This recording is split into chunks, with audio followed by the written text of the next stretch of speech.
Olá, pessoal, tudo bem? Estamos retornando aí para o segundo bloco, né, da nossa disciplina de Processo Civil 1, da aula do dia 10/9, né? E nós estávamos estudando, então, as cartas, né, as cartas, que são os instrumentos de cooperação quando necessário, então, que um determinado juiz, né, dentro de um determinado processo, pratique um ato processual em um juízo diverso, né, em um local diverso. E nós já estudamos as cartas nacionais, né? A carta de ordem, a carta precatória e a carta arbitral. E a gente precisa estudar a partir de agora um instrumento de cooperação internacional chamado então carta rogatória. Né? Nós vamos estudar agora a carta rogatória. Começando aí, claro, pelo conceito. Né? O que é a carta rogatória? A carta rogatória é um instrumento de cooperação internacional, de modo que nós teremos um processo em um determinado país, em um determinado estado, sendo necessário, então, que se pratique um ato processual em outro país, em outro estado. Né? E com isso, então, o juiz do determinado país ele não vai pegar a combosa do fórum, né? O bandeirante aí do fórum, né? O avião bandeirante aí do fórum e se deslocar para outro determinado estado. Né? Ele vai precisar, então, do instrumento de cooperação internacional chamado carta rogatória. Né? E aí, então, é expedido essa carta rogatória pelo processo, pelo juiz onde está o processo, e encaminhada essa carta rogatória para o outro juízo, para o outro estado, né, para o outro país, para que o outro país dê cumprimento, então, pratique o ato processual e devolva, então, essa carta rogatória com um documento comprobatório aí da prática do ato processual. Por exemplo, né, o processo no Brasil, e sendo necessário citar um réu, ouvir uma testemunha ou realizar uma perícia em outro país, né, e vice-versa. Sim, por que não? Né? O processo em outro país, sendo necessária a prática do ato processual aqui no Brasil. Né? Então, citar um réu que se encontra aqui no Brasil, né? Ouvir uma testemunha que se encontra aqui no Brasil, ou a prática, por exemplo, de um ato processual aqui no Brasil. É raro, né? É raro, mas é sim possível, né? É sim possível. Né? E a gente tem algumas notícias em jornal aí que demonstram, né, a existência e a necessidade desse instrumento de cooperação internacional que é a carta rogatória. Né? Acredito que um exemplo que ficou muito famoso, que todo mundo lembra aí, foi aquele caso, né, de torcedores do Corinthians que foram, se eu não me engano, na Bolívia, né, na Bolívia, assistir um determinado jogo e um deles teria soltado um morteiro e esse morteiro atingiu, né, uma criança aí dentro do estádio, do estádio, né, de futebol, e levando essa criança a óbito, levando a criança à morte. E aí esses torcedores se tornaram depois para o Brasil, né, e se encontravam aqui no Brasil. Então houve aí o fato lá no Brasil, lá no outro país, né, se eu não me engano, a Bolívia, e precisou então a oitiva dessas supostas vítimas, né, desses supostos autores, né, e também eventualmente de testemunhas que se encontravam aqui no Brasil. Então, processo na Bolívia e a oitiva então dos supostos autores e também das testemunhas aqui no Brasil. Né? E outro caso que eu comentei com vocês, né, um caso meu, fiquei sabendo aí que estou processando uma determinada pessoa e que essa pessoa atualmente reside no Japão, né? E eu preciso então citar essa pessoa, eu preciso citar essa pessoa lá no Japão. Né? Então a gente vai ter que se valer aí desse caso de uma carta rogatória. E a gente vai estudar justamente essas cartas rogatórias. Né? E veja que a carta rogatória ela pode ser expedida de um outro país aqui para o Brasil, que é o caso aí desses torcedores do Corinthians que foram assistir o jogo na Bolívia, né? E também a carta rogatória pode ser expedida pelo Brasil para um outro país, como é o caso então desse processo que eu tenho aqui no Brasil e vou precisar citar o réu, a ré, né? Uma mulher lá no Japão. Ai. Bom, pessoal, primeira coisa, previsão normativa. Previsão normativa.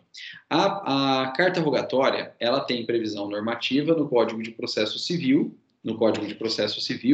e principalmente no Código de Processo Penal, no artigo 222-A do Código de Processo Penal. Né? Então, a carta rogatória, ela tem previsão no Código de Processo Civil, mas principalmente no Código de Processo Penal, artigo 222-A do Código de Processo Penal. E aqui no âmbito do Mercosul, existe um tratado internacional de cooperação judiciária entre os países do Mercosul, né, entre o poder judiciário dos países do Mercosul, que chama-se Protocolo de Las Lenhas, Então, a carta rogatória, aqui no nosso âmbito do Mercosul, também tem regramento pelo Protocolo de Las Lenhas. E esses são os dois diplomas jurídicos, diplomas normativos básicos aí, né? Principalmente o Código de Processo Penal, no artigo 222-A, e no âmbito do Mercosul, o Protocolo de Las Lenhas. E aí vocês vão me perguntar, professor, por que só 2 diplomas normativos aí de um instituto tão importante, né, tão peculiar aí, que é a carta rogatória? Porque, na verdade, pessoal, a carta rogatória, ela é tida como um direito consuetudinário internacional. Direito consuetudinário internacional, ou seja, ela decorre dos usos e costumes, né, consolidados no direito internacional. Então, na verdade, não há necessidade propriamente dito de um diploma normativo internacional ou de um tratado internacional, né?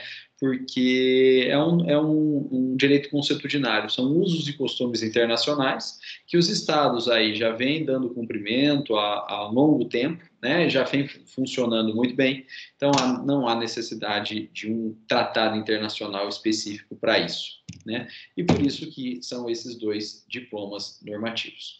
Olha só, pessoal, o estado em que o processo está, em que o processo tramita, a gente vai chamar de estado rogante, né? Uma analogia aí à carta precatória, né? E juízo deprecante, né? Então, onde o processo está, a gente vai chamar de juízo rogante, E para onde essa carta rogatória é expedida, ou seja, onde que o ato processual tem que ser praticado, a gente vai chamar de juízo rogado, né? Então, o juízo rogante é onde o processo está e que expede essa carta rogatória, né? E juízo rogado é onde o ato tem que ser praticado e recebe, portanto, a carta rogatória.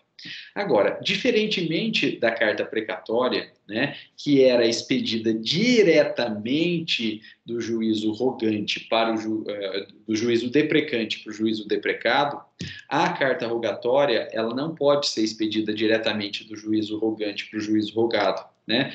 E um dos principais motivos é o empecilho da língua, né? O empecilho da língua. Os estados não necessariamente vão ter a mesma língua, né? E sendo assim, não dá para expedir diretamente, porque seria, então, expedido em línguas diversas e, portanto, incompreensível, né? E por isso, então, a carta rogatória, ela não é expedida diretamente do juízo rogante para o juízo rogado. E também, diferentemente da carta precatória,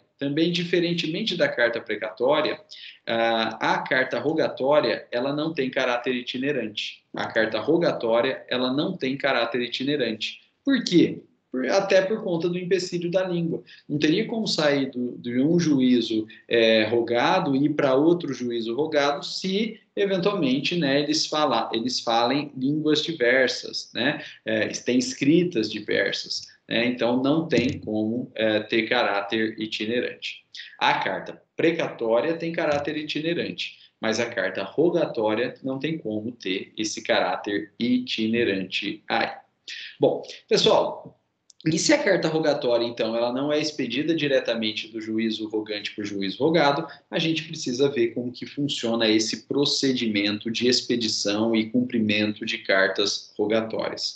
Claro, de forma muito mais complexa do que a carta precatória, né? A carta rogatória, ela é muito mais complexa do que a carta precatória. Simples, né? Porque a carta precatória é dentro do mesmo estado, dentro da mesma língua, dentro da mesma legislação. Então, na prática, é muito mais fácil aí o cumprimento de uma carta precatória do que uma carta rogatória. Bom, e nós teremos que estudar esse procedimento na via de mão dupla. né? Nós temos que estudar esse procedimento na via de mão dupla. Começando aí, pessoal, começando aí pelo que é mais fácil, que é o processo aqui no Brasil, necessitando de prática de ato processual. Porém, não aqui no Brasil, em outro estado. Então, o Brasil como juízo rogante e o outro estado, o estado estrangeiro, como juízo rogado. Então, nós teremos o Brasil como juízo rogante, né, e o estado estrangeiro como juízo rogado. Olha só, pessoal, nesse caso, então, o juiz brasileiro, titular do processo, que necessita da prática do ato processual, ele vai expedir a carta rogatória. O juízo brasileiro, ele vai expedir a carta rogatória. E veja que pode ser expedido por qualquer juiz, né? Qualquer juiz que tenha necessidade de praticar o ato no estrangeiro. Por exemplo, juiz estadual, juiz federal, juiz trabalhista, juiz eleitoral, juiz penal militar da União, enfim, né? Qualquer juiz. E vocês já estudaram aí a divisão do Poder Judiciário brasileiro, o organograma do Poder Judiciário brasileiro, em teoria geral do processo, né? Então, qualquer juiz que necessitar da prática de ato processual no estrangeiro, independente de ser estadual, federal, trabalhista, eleitoral, penal militar da União, né? Ele pode sim expedir a carta rogatória. E ele expede, claro, no português. Né? Ele expede, claro, no português, porque o vernáculo é a língua a ser praticada perante os órgãos públicos, né, brasileiro, né? E então ele expede no português. E uma vez expedido pelo juiz brasileiro, que é o juízo rogante, no português, ele encaminha essa carta para o MRE.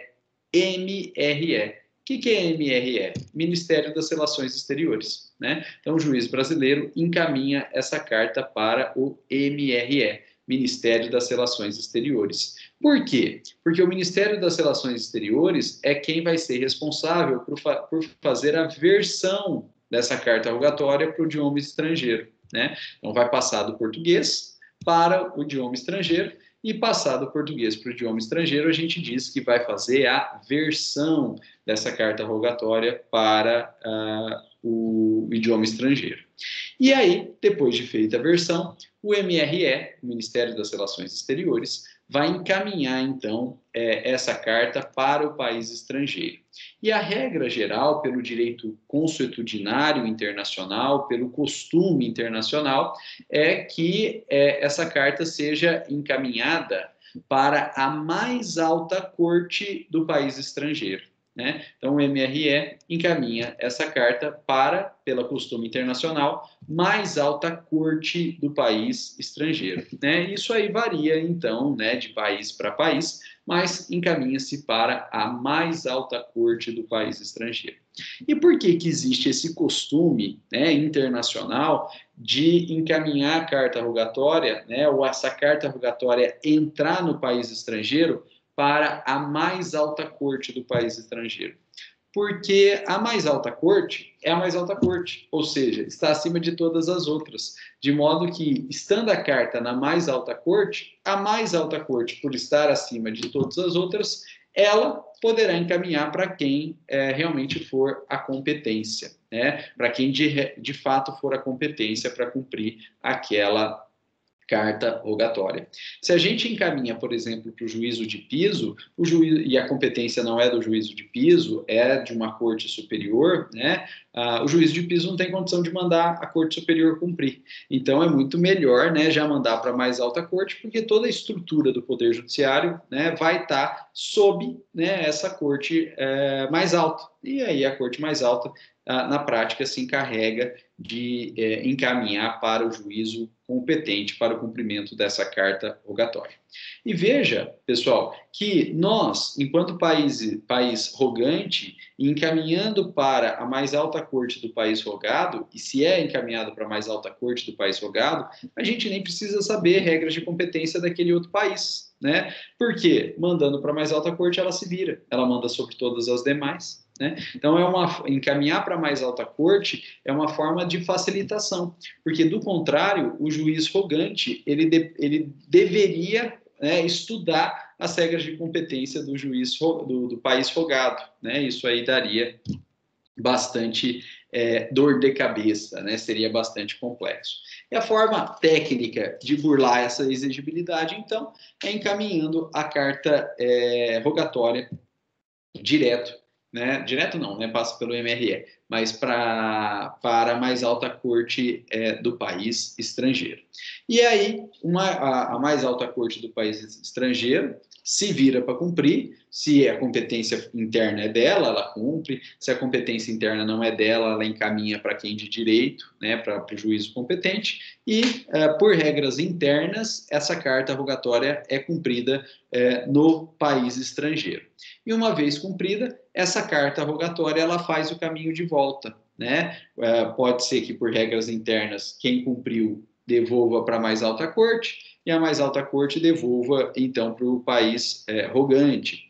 Ou então, né, o próprio juízo que cumpriu no país rogado encaminha, né, de volta para o país do juízo rogante. Não dá para saber quem que vai cumprir e quem vai devolver, porque isso é regras de competência interna dos outros países, né? E por isso a gente não tem condição de saber. Mas fato é que essa carta vai fazer o caminho de volta, né? Então ela vai ser devolvida pelo país estrangeiro rogado e deve ser devolvida ao MRE, ao Ministério das Relações Exteriores, ao MRE, ao Ministério das Relações Exteriores. Pessoal, o MRE ele também é conhecido como Itamaraty, né? Ele também é conhecido como Itamaraty. Por quê? Porque o palácio sede do MRE, o Ministério das Relações Exteriores, chama Palácio do Itamaraty. E a gente chama, então, o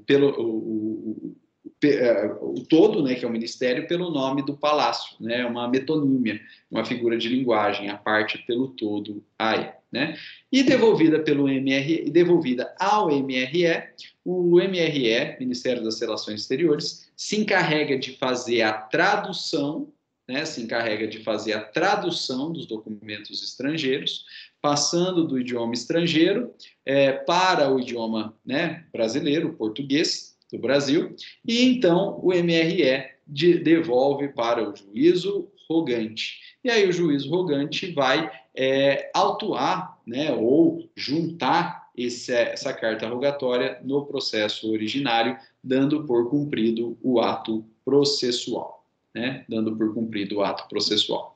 E esse, então, é o procedimento para cumprimento de uma carta rogatória expedida por um juízo no Brasil. Portanto, o juízo rogante é o Brasil, e passando pelo MRE, chegando à mais alta corte do país estrangeiro, sendo cumprida, devolvida ao MRE, feita a versão, devolvida ao juízo rogante cumprido, né? Procedimento relativamente tranquilo, Bom, pessoal, e era o que a gente tinha de normativa da carta rogatória expedida pelo juiz brasileiro como juiz rogante para ser cumprida no estrangeiro, até aquele famoso caso do mensalão. Até o famoso caso do mensalão. E no caso do mensalão, em razão do caso do mensalão, nós tivemos algumas mudanças no entendimento, no procedimento da carta rogatória, inclusive levando posteriormente ao acréscimo do artigo 222-A do Código de Processo Penal, né? Esse artigo 222-A do Código de Processo Penal, ele não está na redação original do CPP, né? Ele não está na redação original do CPP, ele foi inserido depois em razão do julgamento do mensalão.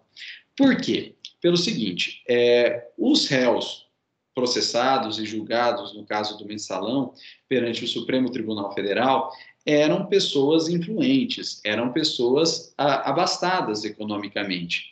E, sendo assim, com contatos, né, no mundo inteiro, com contatos do mundo inteiro.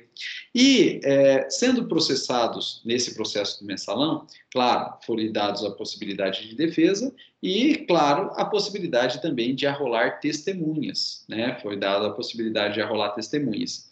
E esses réus do mensalão, então, como estratégia de defesa, o que é natural, arrolaram testemunhas não residentes no Brasil, mas sim residentes em outros países, Por quê? Porque sabiam da necessidade, então, de expedição de carta rogatória para ouvir essas testemunhas, sabiam do procedimento todo de expedição de uma carta rogatória e, consequentemente, sabiam que era algo demorado. E então, né, isso é estratégia de defesa, isso é natural. Para cumprimento, então, das cartas rogatórias, levaria um tempo. E, com isso, o processo não iria andar, não iria tramitar. E, não tramitando, muito provavelmente, transcorreria no curso do processo o lapso prescricional, havendo, então, uma prescrição intercorrente. E, com isso, né, levaria à extinção da punibilidade pela prescrição e extinta a punibilidade não haveria pena, né? Sabendo disso, isso é uma estratégia de defesa absolutamente normal, né? Absolutamente normal. Sabendo disso, o relator do caso do mensalão, que era o ministro Joaquim Barbosa, ele ficou numa sinuca de bico. Por quê? Porque se ele negasse a expedição da carta rogatória, os réus do mensalão, com toda razão, alegariam cerceamento de direito de defesa. E, cerceado o direito de defesa, isso gera nulidade processual, né? Então, mesmo que eventualmente o processo tramitasse e eles fossem condenados, né, poderiam, então, alegar cerceamento de direito de defesa e nulidade da condenação. E, anulada a condenação, teria que processar de novo, mas processando de novo, provavelmente teria transcorrido o lapso do prazo prescricional e, na verdade, o processo, né, e os crimes estariam prescritos, né? Então, não adiantaria nada. E, por outro lado, se o ministro Joaquim Barbosa expede as cartas rogatórias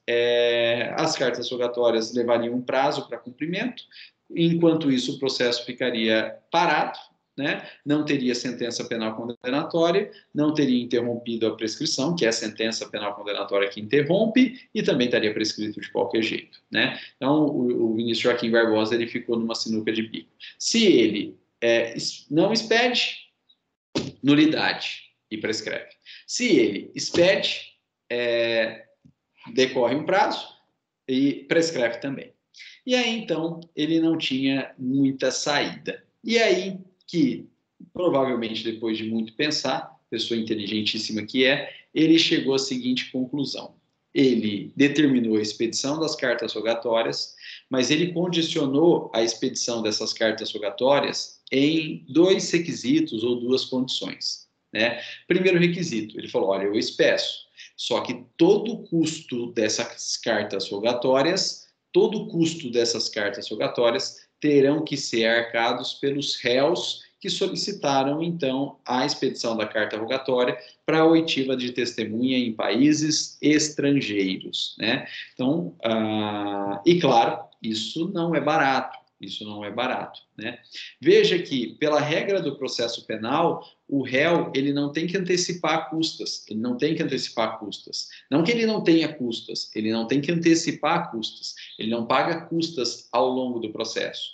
Porém, se ele for condenado, né, o juízo da condenação, então, vai rever o processo, vai verificar todas as custas que foram levantadas e vai cobrar, então, do réu já condenado após o trânsito em julgado, né? Então, não se antecipa custas no processo penal. Porém, o ministro Joaquim Barbosa mandou antecipar, né? Ele falou, eu só espeço as cartas rogatórias se os réus do mensalão que solicitaram a expedição arquem com todas as custas dessas cartas rogatórias, antecipando, portanto, as custas das cartas rogatórias, e claramente isso não é barato.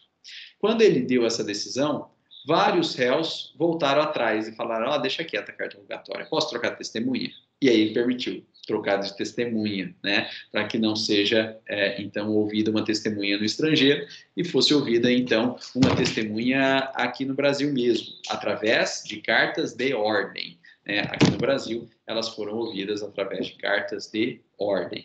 E muitas cartas precatórias, então, foram, ou não foram expedidas ou foram recolhidas, né? Porque o réu, então, falou, pô, eu não posso arcar com tudo isso, vai ficar muito caro. Mas algumas foram mantidas. E aí, o ministro Joaquim Barbosa trouxe a segunda condição. Ele falou o seguinte, olha, eu espeço, vocês vão arcar com as custas e eu encaminho para o juízo deprecado, não, rogado. Beleza. Só que eu, relator do caso, né, magistrado relator do caso, não vou esperar o retorno das cartas rogatórias para dar andamento ao processo. Ou seja, a expedição da carta rogatória não vai suspender o processo. Não vai suspender o processo. Eu, relator, vou tocar o processo. Né? Agora, eu te garanto uma coisa, réu. Te garanto uma coisa, réu. Voltando à carta rogatória, eu vou juntar no processo e vou considerar tudo que tiver constando dela, todos os depoimentos que foram prestados, todas as teses levantadas aí pela defesa dentro da carta rogatória. Vou considerar. Voltando, eu vou juntar no processo e vou considerar. Mas eu não vou suspender o processo. Eu não vou suspender o processo. Eu vou continuar com o processo, sim. E aí, muita gente fala, então não vai virar nada, não vai adiantar a carta rogatória, e muitas cartas rogatórias, então, foram canceladas ou não foram nem expedidas aí. E com esses dois requisitos, né, o ministro Joaquim Barbosa conseguiu limitar bastante a expedição das cartas rogatórias, né, limitando aquelas, né, que de fato tinham fundamento, né, que tinham realmente tese defensiva, que não eram meramente procrastinatória, né? Por quê? Porque se tem que pagar, eu só vou pagar se tiver finalidade. E se não vai esperar o processo, eu só vou requerer realmente aquela que vai ter conteúdo, que vai ter tese defensiva, porque se for só para postergar, só para atrapalhar o andamento do processo ou demorar o andamento do processo, eu nem vou expedir, já que não vai suspender o processo mesmo, nada adianta. Então, com esses dois requisitos, o ministro Joaquim Barbosa conseguiu trazer um filtro, né? Conseguiu fazer um filtro aí, e só manteve as cartas rogatórias que realmente tinham finalidade defensiva, não eram meramente procrastinatória. E essa decisão do ministro Joaquim Barbosa ficou tão famosa, né? E funcionou tão bem que depois dela decisão, o Código de Processo Penal foi alterado e acrescentou-se, então, o artigo 222-A no Código de Processo Penal, justamente trazendo esses dois requisitos, essas duas condições criadas pelo ministro Joaquim Barbosa, justamente nesse caso do mensalão. Então, hoje as cartas rogatórias, mesmo em processo penal, elas são expedidas, porque não pode ser negado, em razão do amplo direito de defesa, né, da ampla defesa. Porém, elas ficam condicionadas a que a parte que requeriu a expedição da carta rogatória arque com os custos, né, dessa expedição, e elas não suspendem mais o processo. O processo continua tramitando, mesmo sem o retorno da carta rogatória. E, claro, uma vez cumprida e retornada, ela vai ser anexada ao processo e vai ser considerada aí até a decisão final. Agora, pessoal, isso só faz sentido, né, se a carta rogatória for para oitiva de testemunha, né? Agora, se a carta rogatória for para citação do réu, aí não tem como o processo continuar, né? Porque o processo não pode continuar sem, ao menos, ter dado a oportunidade de citação e de defesa do réu, né? Então, se a carta rogatória for realmente para citação do réu, aí não tem jeito, aí ela suspende o processo não pode seguir enquanto não houver, de fato, a citação do réu. E esse é o cenário atual que a gente tem aí das cartas rogatórias, né? Quem solicitou arca com os custos e elas não suspendem o andamento do processo em regra, né? Agora, pessoal, se a pessoa tem justiça gratuita, né, se quem solicitou a expedição da carta rogatória tem justiça gratuita, aí não tem como ela arcar com a nas custas processuais, que é o meu caso, né? Descobri essa semana aí que um réu que eu preciso citar está residindo no Japão. O meu cliente tem sim justiça gratuita, então eu vou solicitar a expedição de carta rogatória, né? Eu vou solicitar a expedição de carta rogatória e vou defender que o meu cliente não tem que antecipar custas nenhuma, porque ele tem justiça gratuita. E vamos ver se cola, né? Vamos ver se cola. Né? Conforme for o andamento da coisa, eu conto para vocês, eu mostro para vocês. Né? Vou solicitar, provavelmente esse final de semana eu faço a petição solicitando aí expedição de carta rogatória e vou pedir isenção de custas por conta da justiça gratuita. Com isso, pessoal, nós terminamos a carta rogatória, né, sendo expedida por um juiz brasileiro, então juiz brasileiro como rogante, para cumprimento em um país estrangeiro, então país estrangeiro como rogado. Porém, como eu disse para vocês, nós precisamos estudar a via de mão dupla, de mão dupla. Então, agora a gente precisa estudar a outra via, ou seja, o processo no estrangeiro, o processo tramitando no estrangeiro e nós necessitando de prática de ato processual, né? Nós não, né? A parte lá no estrangeiro. E a parte no estrangeiro necessitando da prática de um ato processual aqui no Brasil. Então, processo no estrangeiro necessitando da prática de um ato processual aqui no Brasil. Né? De modo que o juiz estrangeiro vai ser o juízo rogante, né? E o Brasil, então, é o juízo rogado. Pessoal, e nessa situação agora, vejam que muda bastante. Bom, olha lá, pessoal. O processo tramita no estrangeiro. Então, o juiz estrangeiro é o juízo rogante. E aí, esse juiz, então, vai expedir a carta rogatória.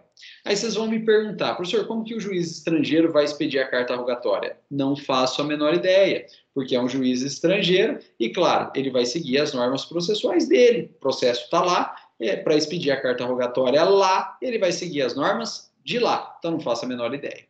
Mas fato é que essa carta rogatória ela tem que ser encaminhada aqui para o Brasil. E ela vai ser encaminhada aqui para o Brasil. Por uma questão de costume internacional, essa carta rogatória, ela provavelmente vai ser encaminhada para a mais alta corte brasileira. Por uma questão de costume internacional, provavelmente essa carta rogatória vai ser encaminhada para a mais alta corte nacional, que é o STF. Pessoal, e aí então o STF recebe essa carta rogatória. Olha só, até a emenda constitucional 45 de 2004, que ficou conhecida como reforma do Poder Judiciário, a competência para receber e processar a carta rogatória era realmente do STF. Por quê? Por uma questão de costume internacional, né? A mais alta corte é quem recebe e, por costume, a mais alta corte que processa. Então, por questão de costume internacional, até a emenda 45 de 2004, famosa emenda da reforma do Poder Judiciário, era realmente o STF que iria receber, processar e julgar essa carta rogatória. Porém, veio então a emenda constitucional 45 de 2004, né, e promoveu a reforma do Poder Judiciário. E uma das bandeiras dessa emenda e dessa reforma foi desafogar o STF, foi diminuir a quantidade de processos no STF. E é por isso que essa emenda constitucional 45 de 2004 retirou do STF a competência para receber, processar e julgar as cartas rogatórias e encaminhou e transferiu, né, essa competência para o STJ. Então, hoje, a competência é do STJ. Então, veja, por uma questão de costume internacional, muito provavelmente essa carta rogatória ela vai ser encaminhada, vai continuar sendo encaminhada para a mais alta corte, que é o STF. Mas hoje é após a emenda constitucional 45 de 2004, ainda que chegue a carta rogatória no STF, o STF não é mais competente para analisá-la. E aí o STF, então, vai encaminhar essa carta rogatória para o STJ. Para o STJ. Então, a competência para analisar a carta rogatória é do STJ. Do STJ. E aí, o STJ, então, ele vai instaurar um procedimento de análise da carta rogatória, né? Vira, então, um procedimento de análise da carta rogatória. E esse procedimento, claro, ele vai ser presidido por um ministro relator do STJ. Um ministro relator do STJ. Bom, e esse ministro relator do STJ, ele faz a análise, ele analisa a carta rogatória em dois aspectos.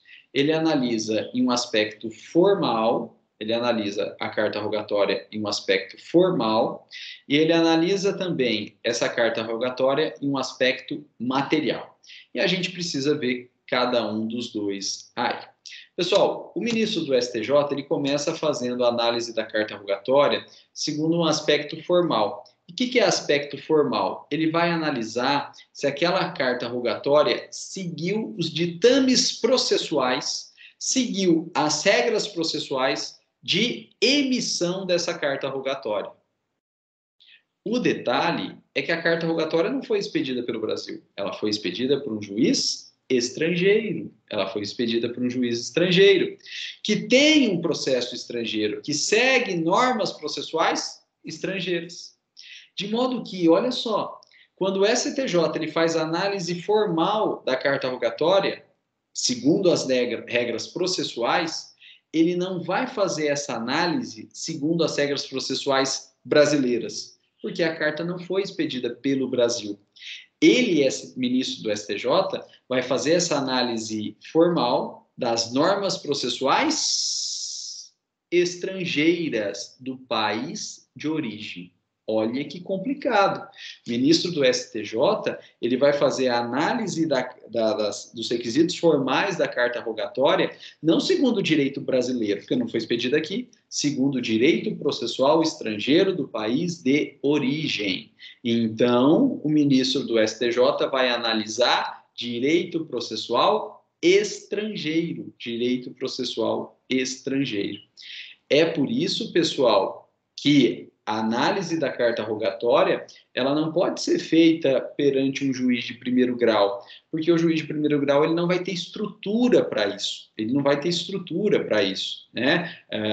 Ele pode até falar o idioma estrangeiro, ele pode, né? Claro, ele tem capacidade para sozinho, né? Estudar o ordenamento jurídico estrangeiro, mas veja que o juiz de primeiro grau ele tem um monte de processo tramitando simultaneamente. Então, na verdade, ele não vai ter estrutura e tempo hábil para fazer essa análise. Por isso que a análise, né, fica aí constitucionalmente garantida atualmente para um tribunal superior, que é o STJ.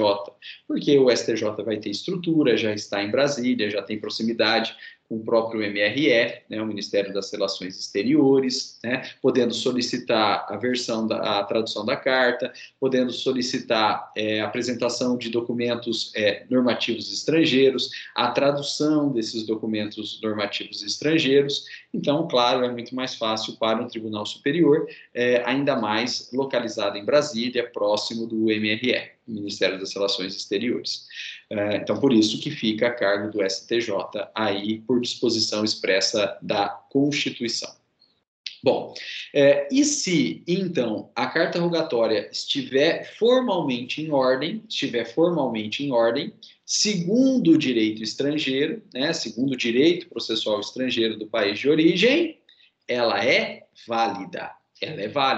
Né? Então, verificando a regularidade formal, o ministro do STJ, então, constata que ela é válida. Maravilha.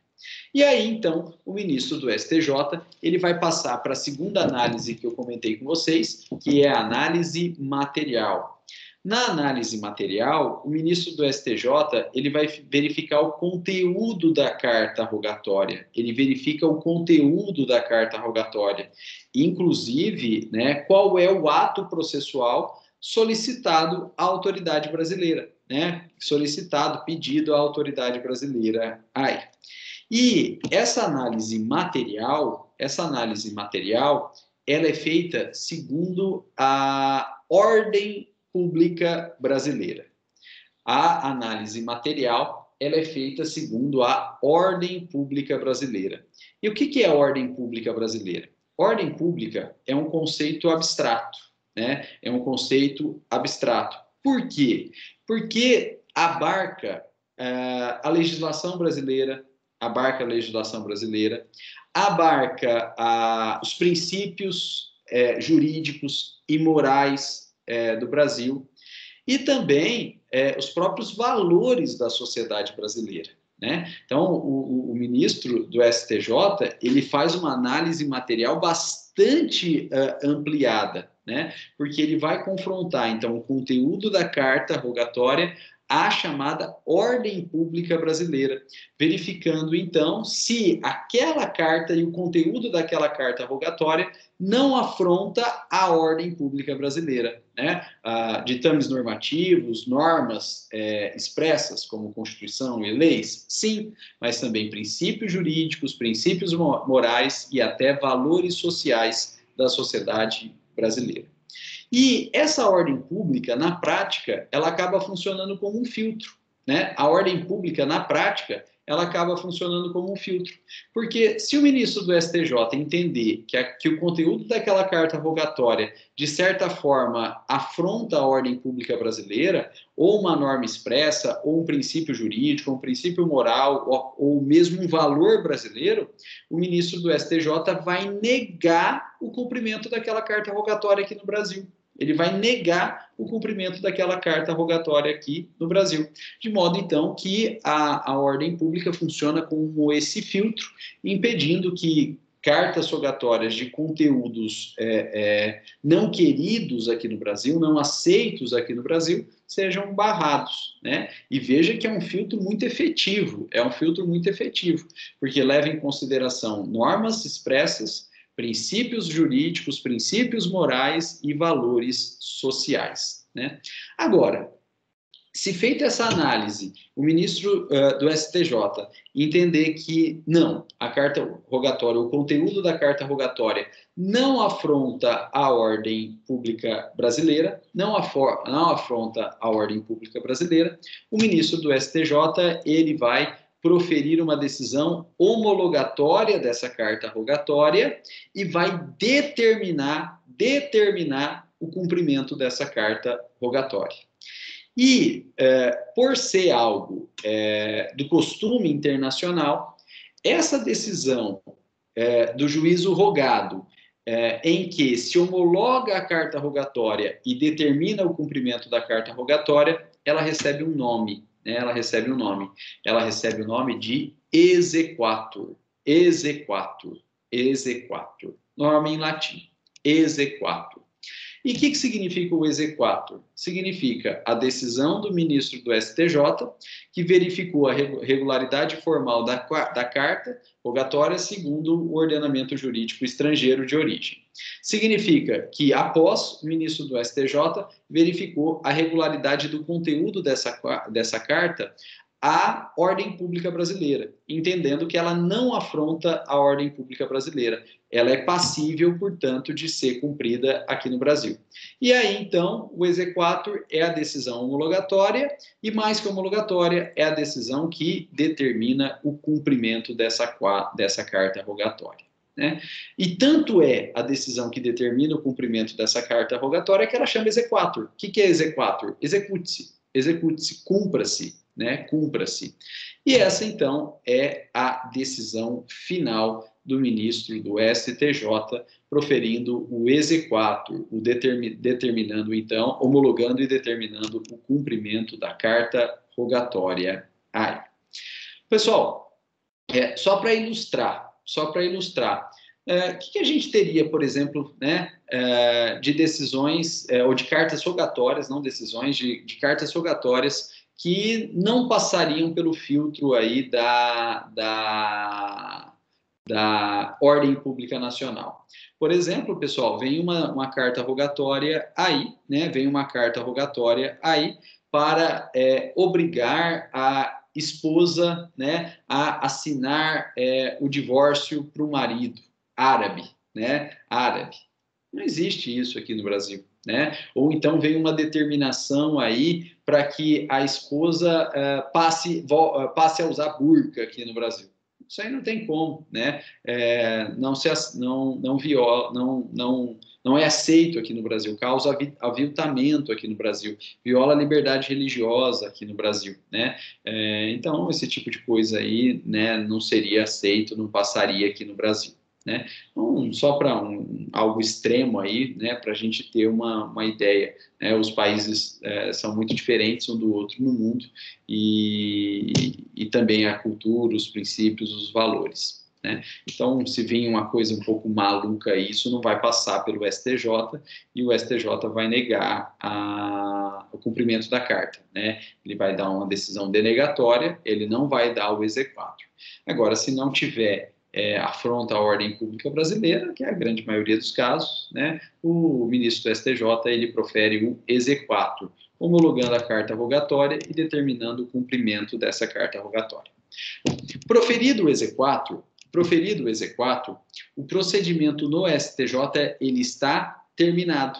Proferido o exequatur, o procedimento da carta rogatória perante o STJ está terminado. Por quê?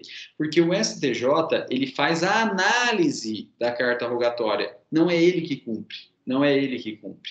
Então, o STJ analisa a carta, né, e chega até o exequatur, homologando e determinando o cumprimento, mas não é ele, STJ, que cumpre essa carta rogatória. Né? E aí, então, proferido o exequatur, o STJ ele expede a chamada carta de ordem, carta de ordem, determinando, então, o cumprimento daquela carta rogatória. Por quem? Pelo juízo federal, mais próximo de onde o ato tem que ser praticado.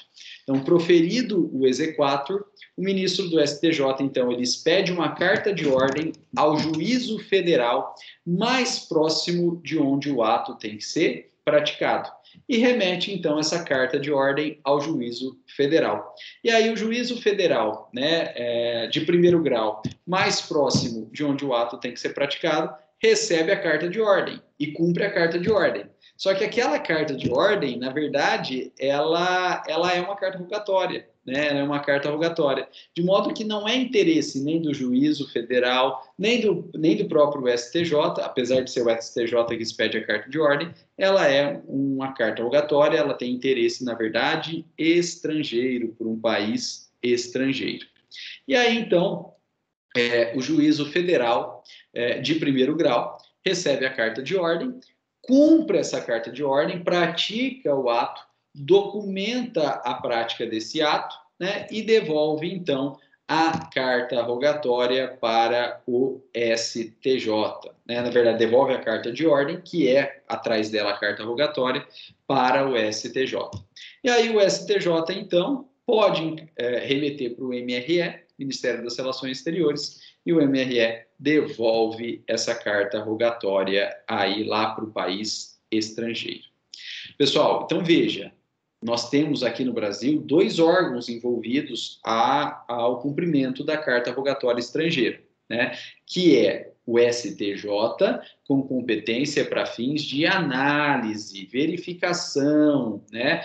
Homologação e determinação de cumprimento. E essa homologação e determinação de cumprimento a gente chama de exequatur. Porém, a competência do STJ, ela se extingue com o exequatur. E aí ele, STJ, expede uma carta de ordem, e a carta de ordem, então, ela vai para o segundo órgão envolvido no cumprimento da carta rogatória aqui no Brasil, que é a Justiça Federal de primeiro grau. Quem cumpre cartas rogatórias aqui no Brasil é a Justiça Federal de primeiro grau. e aí a Justiça Federal de primeiro grau cumpre essa carta rogatória, pratica o ato, documenta e devolve, né? Então, quem é servidor aí da Justiça Estadual, quem atua na Justiça Estadual, não vai ver uma carta rogatória para ser cumprida. A Justiça Estadual pode até expedir a carta rogatória para cumprir no estrangeiro, né? A Justiça Estadual pode até expedir a carta rogatória para cumprir no estrangeiro, mas expedida no estrangeiro e vinda para o Brasil, não é a Justiça Estadual que cumpre. Quem cumpre é a Justiça Federal de primeiro grau. Quem cumpre é a Justiça Federal de primeiro grau. E a Justiça Federal, então, de primeiro grau, que pratica o ato processual decorrente dessa carta rogatória. Pessoal, uma vez eu dei essa aula, né? E uma aluna, na época aluna, ela fazia estágio na Justiça Federal aqui em Jales, né? Na primeira vara da Justiça Federal aqui em Jales. E, coincidentemente, nessa semana, ela tinha visto uma carta rogatória, né? Expedida pelo Japão. E aí, eu dei a aula, no final da aula ela veio falar comigo, né, e falou, professor, eu vi uma carta rogatória lá na Justiça Federal e eu não sabia o que era, agora eu entendi o que era. Falei, nossa, que legal, né? Aí eu perguntei para ela, está em segredo de justiça? Ela falou, que eu saiba não. Aí eu pedi para ela verificar se estava em segredo de justiça, não estava, e aí a gente foi lá e batemos foto dessa carta rogatória, era físico o processo na época, né? E batemos foto dessa carta rogatória. E eu tenho essas fotos e eu disponibilizo para vocês, né, para vocês darem uma olhada aí. Uma carta rogatória que veio do Japão para ser cumprida aqui em Jales, né? Não sei se é aqui em Jales ou uma cidade aí, aqui próximo, né? Aqui pertence à circunscrição judiciária de Jales. E a Justiça Federal mais próxima era Jales. Então veio aqui para Jales e o juiz federal de Jales, na época, deu cumprimento. Se eu não me engano, era o Dr. Jatir. Dr. Jatir. E foi cumprida, e depois, então, ela foi devolvida para o STJ, que deve ter mandado para o MRE, e mandou aí, devolveu para o Japão. Né? Então, é bem interessante, eu vou disponibilizar. E na época, quem era aluna, né, hoje a doutora Thais, advogada em Urânia, né, a doutora Thais, advogada em Urânia. Ela era a estagiária da Justiça Federal na época. Né? Então, fica aqui em público, né, meu agradecimento, e eu sempre faço esse agradecimento à doutora Thais. Bom, pessoal, com isso, então, a gente terminou a carta rogatória. E ao terminar a carta rogatória, terminamos, então, esses atos, né, de prática de atos processuais no estrangeiro, do estrangeiro, né, aqui, ou de lá para cá, ou daqui para lá. E a gente pode, então, avançar mais um pouquinho na nossa matéria, só para a gente terminar, de fato, a prática desses atos processuais, estudando aí, né, o que falta, que é a intimação e a notificação. Olha aí, pessoal, a intimação, né? Veja, enquanto a citação, ela é o ato de comunicação ao réu da existência do processo, e, portanto, só o réu pode ser citado, a intimação, ela é a comunicação de qualquer ato. Qualquer ato? Sim. Então, quem pode ser intimado? Qualquer parte. A intimação se refere ao autor, dando ciência do ato, né? A intimação se refere ao réu, dando ciência de algum ato, né? E até auxiliares da justiça são intimados. Então, o juiz vai intimar perito, vai intimar testemunha, agora é o advogado que faz, né? Mas, eventualmente, pode intimar também testemunhas aí, né? Então, a citação, ela é a comunicação da existência do processo ao réu, começo do processo. E, uma vez tendo instaurado validamente o processo, né, e a relação jurídica processual, esse processo vai tramitar, e aí vai ter necessidade de praticar atos processuais ao longo desse processo, e a forma de se dar, né, ciência de atos processuais a serem praticados ao longo do processo, no curso do processo, é a intimação. Bom, pessoal, só que aqui tem que ter uma observação importante a ser feita. Por quê?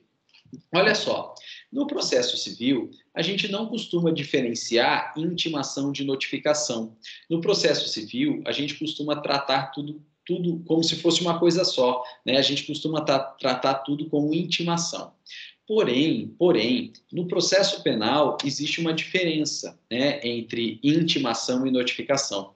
O processo penal diferencia intimação e notificação. E funciona assim, olha, principalmente no processo penal. A intimação, ela se refere, então, à cientificação de atos passados já praticados. Então, já foi praticado um ato no processo, e aí o juiz vai dar ciência às partes do ato já praticado. E aí o juiz, então, ele vai promover a intimação das partes, dando ciência de um ato anterior já praticado. Enquanto que na notificação, o juiz dá ciência à parte para praticar um ato futuro. Na notificação, não tem ato praticado, tem que praticar.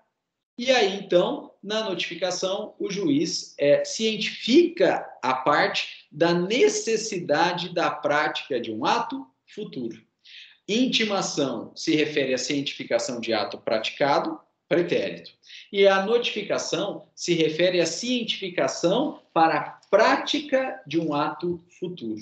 No processo penal, essa é a ideia. Intimação, ato passado, notificação, ato futuro. No processo civil, a gente trata tudo como intimação, né? Mas o processo penal, ele traz diferenças aí, Veja só, pessoal, seguindo essa técnica de diferenciação aí, que a intimação é ciência de ato praticado, enquanto que a notificação é ciência para a prática de ato futuro. Nós temos alguns exemplos, olha só, né? O juiz profere uma decisão, a decisão já está proferida, então o juiz vai intimar a parte daquela decisão. Tudo bem que, intimada a parte da decisão já proferida, a parte pode, se quiser, recorrer daquela decisão. Mas só se a parte quiser, só se quiser. Então, é algo voluntário da parte, o juiz não pode obrigar. De modo que não se fala notificar da decisão para recurso, porque o recurso é voluntário. A gente fala, tecnicamente, intimada a decisão e a parte se vira. A decisão já foi tomada, a decisão já está nos autos, então a parte é intimada da decisão. Pretérito, né? Agora, se o juiz designa a data da audiência, né, o juiz vai notificar a parte da audiência para a parte arrolar testemunha, né? Então, notifica-se para fins de arrolar ou apresentação do rol de testemunha, que é para a prática de um ato futuro. Notifica-se para juntar determinado documento, né? Então, por exemplo, entrou com ação, mas a parte não juntou procuração. O juiz vai determinar a regularização do processo, notificando a parte para juntar, então, a procuração, para praticar um ato futuro. Então, o que é passado, a gente fala em intimação, o que é futuro, a gente fala em notificação, né? Tecnicamente, essa é a diferença, é o que normalmente se usa no processo penal, mas vocês vão ver que no processo civil a gente fala intimar para tudo. Intimou da decisão, intimou da audiência, intimou, tudo intimar, né? Mas tecnicamente tem essa diferença, principalmente no processo penal. Pessoal, como que é feita essa intimação? A regra é que a intimação seja feita por meios eletrônicos, né? Então, a regra é que a intimação seja feita por meios eletrônicos. Por exemplo, a publicação no Diário Oficial, né? Então, publica no Diário Oficial e aí, da publicação no Diário Oficial, presume-se que as partes foram intimadas. Não propriamente a parte, né? Mas os advogados da parte. Né, os advogados da parte. Então, a intimação é feita por meio eletrônico com a publicação no Diário Oficial. E publicou no Diário Oficial, a parte está intimada.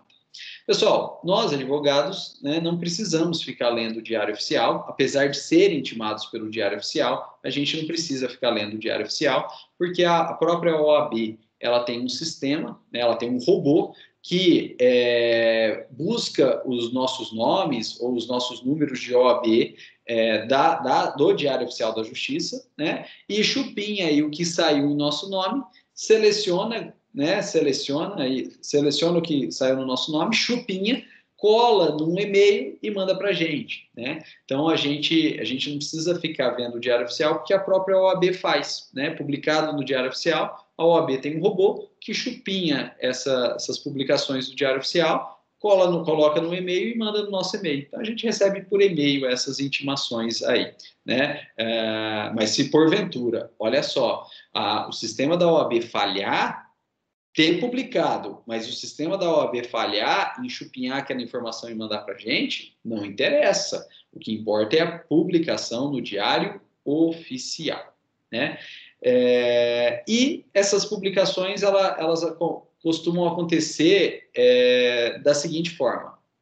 O servidor encaminha, então, para o Diário Oficial, e no dia que sai no Diário Oficial, diz que ela foi disponibilizada.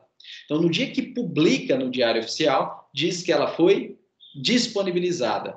Só que não é essa data que inicia contagens do prazo, e prazo a gente vai ver na próxima aula. Por quê? Para dar um tempo, a data de disponibilização, ela não é considerada a data da intimação. A data da intimação, na verdade, é o primeiro dia subsequente à data da disponibilização, né? Então, se disponibiliza numa data, a intimação, ela ocorre, na verdade, no primeiro dia útil subsequente após a disponibilização. Vamos supor que disponibilizou hoje, a gente recebe hoje, porque saiu no Diário Oficial hoje, mas não considera-se hoje a data da intimação, considera o primeiro dia útil subsequente aí, né? E aí a gente vai ter que verificar que dia que é hoje, né? Eu estou gravando na sexta-feira, dia 4 de setembro, né? Na sexta-feira, dia 4 de setembro.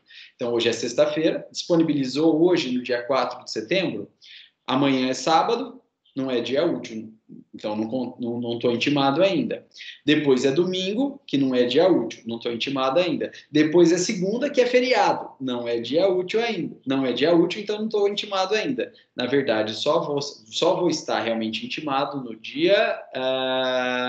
dia 8, né, que é terça-feira, porque é dia útil aí, né? Então, a disponibilização ocorre na data, mas só se considera intimado mesmo no primeiro dia útil subsequente àquela data aí. Então, disponibilizou hoje, que é sexta-feira, dia 4/9, sábado, domingo e segunda é dia não útil, então eu vou estar intimado só na terça-feira aí. E a partir de então é que eu vou contar o prazo para eu praticar esse ato processual aí, que é uma parte a vantagem, né? Olha quantos dias eu ganhei, né? Então é bem interessante aí, bem legal, a gente acaba ganhando tempo. É assim que funciona. Depois que de fato contado o prazo aí, né? Bom, pessoal, então as intimações são feitas por meio eletrônico. Agora, como toda boa regra, tem a sua exceção também. Por quê? Porque existem determinados casos que a intimação não é feita por meio eletrônico, que a intimação é feita, na verdade, por meio pessoal, de forma pessoal, né? Então, a regra é que a intimação seja feita por meio eletrônico, mas, excepcionalmente, é possível que se realize a intimação pessoal. Por exemplo, pessoal, para advogados do Estado, né, que a gente chama de procuradores. Procurador do município, procurador do Estado, procurador aí da União, né? Nesses casos, então, eles têm o direito de serem intimados pessoalmente, né? Né? Isso tinha uma importância maior quando os processos eram físicos, né? porque os procuradores, principalmente do Estado, da União, eles não ficavam na comarca ou na circunscrição judiciária, né? Então, eles vinham para a comarca ou para a circunscrição judiciária e o cartório já deixava todos os processos que tinham que intimá-lo aí empilhados. Aí ele vinha, sentava numa mesa dentro do cartório e ia tomando ciência, né? Ia se dando por intimado dos processos, porque a intimação é pessoal. E por que era assim? Para permitir a contagem do prazo de forma mais favorável para a Fazenda Pública, né? Como o processo era físico, não adiantava intimar o procurador pela diária oficial, porque ele não ia ter acesso ao processo, ele não estava lá na comarca, ele não estava na circunscrição judiciária, então ele não teria... O que adiantaria ele ser intimado e começar a correr o prazo se ele nem teria acesso ao processo para praticar o ato? Não adiantaria nada, né? Então, a forma era a intimação pessoal, né? De modo que o procurador, sendo intimado pessoalmente, colocando lá ciente, né? Naquela data, ele tinha controle do termo inicial do prazo, né? E aí ele conseguiria se manifestar dentro do prazo aí. Hoje, como o processo é digital, não tem tanta relevância essa ideia de intimação pessoal, porque o processo é digital, ele pode ser intimado digitalmente e ele pode se manifestar digitalmente em qualquer lugar que ele esteja. Ele tem acesso aos autos em qualquer lugar e ele pode se manifestar também digitalmente em qualquer lugar. Então, essa ideia de intimação pessoal acabou perdendo importância. Pessoal, e também tem direito de ser intimado pessoalmente o advogado dativo, né? Quem que é o advogado dativo? O advogado nomeado, né? Principalmente aí através do convênio com a Defensoria Pública, né? Então, o advogado dativo, ele também tem direito, né, de ser intimado pessoalmente. Na prática, isso já era, né? Nenhum advogado, mesmo dativo, vai querer ser intimado pessoalmente. Ele já publica no Diário Oficial, ele já faz, já toca o pau aí, né? Mas ele tem direito de ser intimado pessoalmente aí. Quando o advogado dativo, olha só, faz questão de ser intimado pessoalmente, é direito dele, ele pode. Olha que situação, né? Às vezes o processo está no tribunal e tem que intimar o advogado.